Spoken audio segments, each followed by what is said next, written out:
হয় নমস্কাৰ।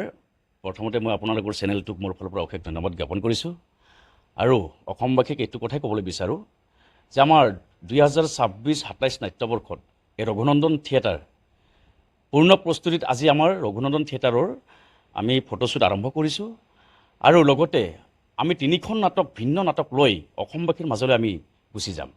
আৰু 3খন নাটক হৈছে আমাৰ ৰূপক তালুকদাৰৰ বিক্ষুব্ধ ঘৃণাৰ জুই, বৰ ধুনীয়া নাটক, নাম যেনেকুৱা কামো তেনেকুৱা। আৰু লগতে আমাৰ অনন্ত দত্ত ছাৰ আছে, তেখেতৰ মায়াবিনী পত্নী, লগতে চন্দ্ৰকোমৰ কোঁৱৰৰ অমল চন্দ্ৰ কোঁৱৰৰ মোক সেন্দুৰ নিদিবা।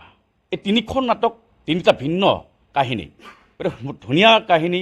এই আমাৰ নিশ্চয় অসমবাসী ৰাইজে আমাৰ 3খন নাটককে আঁকোৱালি ল'ব বুলি মই নিশ্চয় মনোগ্ৰহেৰে আমি আগুৱাই যাম। আৰু আমাৰ যিটো টীম, যিটো আমাৰ ৰঘুনন্দন থিয়েটাৰৰ টীম, এইবাৰ চাগে ভ্ৰাম্যমানৰ ভিতৰত যদিও আমি সৰু টীম, চাগে শ্ৰেষ্ঠ টীম আমি হ'ব বুলি আমি আশা কৰিছোঁ। কেতিয়াৰ পৰা আহিব আপোনালোক? আমি আগষ্টৰ 2 তাৰিখৰ পৰা আমি আমাৰ থিয়েটাৰ আমি আখৰা শুভ উদ্বোধন কৰিম। গতিকে আমি ছেপ্টেম্বৰৰ 10 তাৰিখৰ পৰা আমি বাহিৰত আমি ওলাই যাম। আৰু কিমান কেইজন আপোনালোকৰ লগত জড়িত হৈ আছে? আমাৰ লগত কলা কুশলী, লগতে আমাৰ গোটেই ইউনিট আমাৰ আছে মিনিমাম 90জন আমাৰ কলা কুশলী আছে।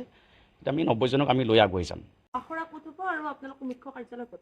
হয়, আমাৰ মুখ্য কাৰ্যালয় গুৱাহাটী লখৰা। আমি আখৰা আৰম্ভ কৰিম পাঠশালা জালাঘাট। আমি তাত আমি আমাৰ নাটক আমি আখৰা গৈ আৰম্ভ কৰিম। সাধাৰণতে আপোনাৰ ভ্ৰাম্যমানক লৈ কিছুমান বিতৰ্ক আহে, নাটকৰ ক্ষেত্ৰত কপি কৰা বা তেনেকুৱা তেনেকুৱা কিয় বিতৰ্ক, তেনেকুৱা কি ক'ব বিতৰ্কৰ সন্দৰ্ভত? নাই, বিতৰ্ক মানে কি হয়, একচুৱেলি আমাৰ ক্ষেত্ৰত সেইটো বিতৰ্ক আহি পৰা নাই।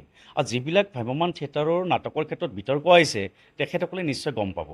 কিন্তু আমাৰ ক্ষেত্ৰত আমাৰ আজি আমি 3খন নাটক যেতিয়াকৈ আমি লৈ যাম, আমাৰ ক্ষেত্ৰত চাগে বিতৰ্কৰ সৃষ্টি নহয়, সেইটো মই আশাবাদী।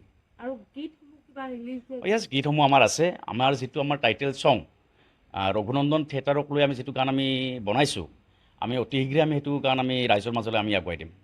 মূল অভিনেতা অভিনেত্ৰী কোন থাকিব? মূল অভিনেতা অভিনেত্ৰী হিচাপে আমাৰ আছে অমৰ মুক্তাব আহমেদ, আমাৰ মুন্না আহমেদ আছে, ৰূপমজ্যোতি ভূঞা আছে, আমাৰ আকাশী বৰুৱা আছে, বেবী বৰা আছে। বিভিন্ন ধৰণৰ আমাৰ গোটেইখিনি আৰ্টিষ্ট আমাৰ এ ক্লাছত থকা, আৰু আমাৰ মীনা চৌধুৰী বাইদেউ আছে।